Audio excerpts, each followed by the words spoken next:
Hey guys, Robbie here from CrossFit South Bend. Today we are going to try to answer the question, how do I convince someone who I really care about to eat healthy?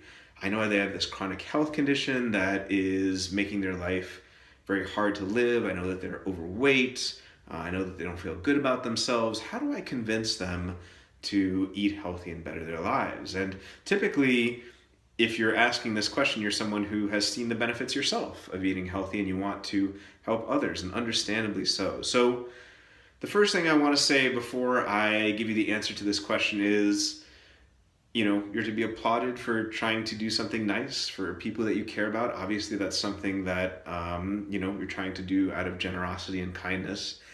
That being said, you can't do this.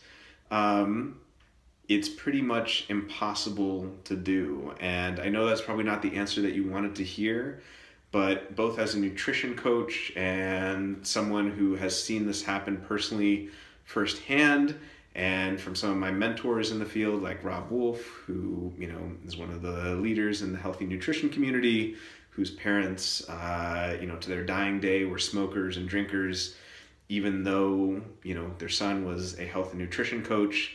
This isn't something you can do, and it's very understandable that you would want to do it, but you need to understand that there is nothing you can do or say to convince someone to eat healthy. They have to come to it themselves.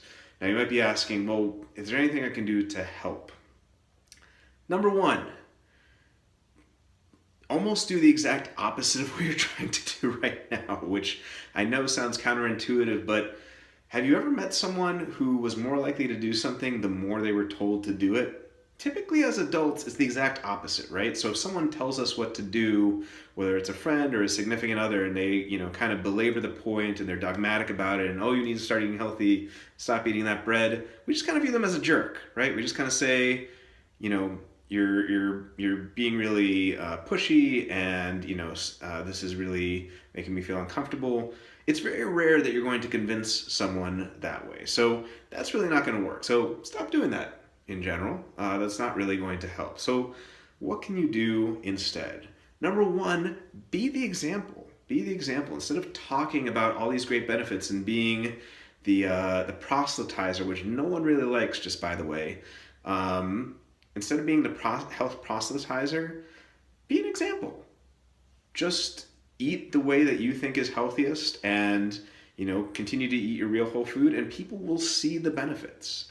They will understand, and they will be much more likely to take advice from you just by watching what happens with you than if you repeatedly tell them what to do. So that's number one. Number two, if someone's really genuinely interested, send them some details. Send them some, information on it after they ask you. Like, don't send this unsolicited. Don't be a jerk about it. Like, if you think they need to lose weight, but they haven't asked you about how to lose weight, don't send them an article about how to lose weight. So if they ask you, then send them some general information. And if they want to follow up from there, then you can talk about it. Number three, never, under any circumstances, talk about this in a food context. So this is like politics and religion. The last thing you should ever talk about at dinner or lunch or breakfast or any sort of special occasion is what you should be eating. This is the worst place to talk about this. And again, I'm talking about this both from personal experience, from my mentors in the field, from the people I've coached. This is the worst place to talk about this stuff.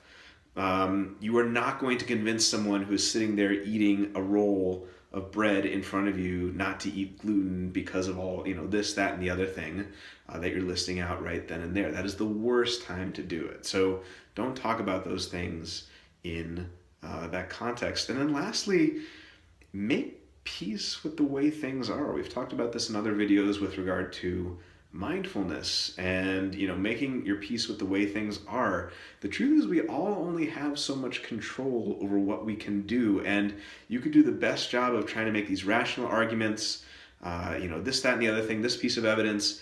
I come from a philosophy background. Before I got into health and nutrition, I was a philosophy grad student, and we did tons and tons of debating, and one of the things we all found out was it's very, very rare, no matter how much you try to present a rational argument to someone, that they will accept it just purely on the basis of reason. There's a lot of emotion and psychology and other things that go into it. So make peace with the fact that you may just not be able to do this. And I've certainly had this many times as a health coach where I know that there are people that I can help who've come to me and have issues that they need help with, but they are not willing to put in the effort to get help. They say the equivalent of, well, I want to get better, but I don't want to change my diet. What can you do for me? And the answer is nothing. So at the end of the day, you need to make peace with the fact that there might just be certain situations where you can't convince people, and that's okay. Do what you can for you and for your health and for those who want to be helped.